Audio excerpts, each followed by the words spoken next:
Guys देखो, ये गाड़ी हमने यहाँ से यहाँ चढ़ाई है। अब आप देखिए हम कितनी ऊंचाई पे हैं। ये तन्नी पाजी हमारे जो कि अपनी गाड़ी की पिक्चर्स ले रहे हैं, और हम लोग ओवरऑल इतनी ऊंचाई पर आ गए यहाँ पर गाड़ी चढ़ा के।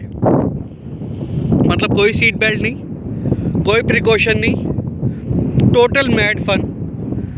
और भाई साहब यहाँ पर आ गया। अब हम ये सोच रहे कि नीचे कैसे उतारे, क्योंकि अगर आप ये देखो गाड़ी का स्लोप, अगर देखो गाड़ी और मेरे में डिफरेंस देख रहे हो, उससे ज़्यादा डिफरेंस नीचे है।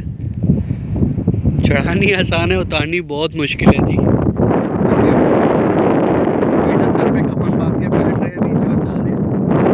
दूर दूर से घंटे, अगर ना कुत्ता है ना कुत्ते की जात है ना कोई इंसान है। सी अगर कुछ होता है तो चारों में से किसी एक को संभालना पड़ेगा, दो को संभालना पड़ेगा, लेकिन यहाँ पे कोई संभालने वाला भी नहीं। और पाजी देखो अपने हंस रहे हैं, वो देखो पाजी हंस रहे हैं। उन्हें पता है कि भैंस की ये टफ जॉब है, लेकिन करनी है।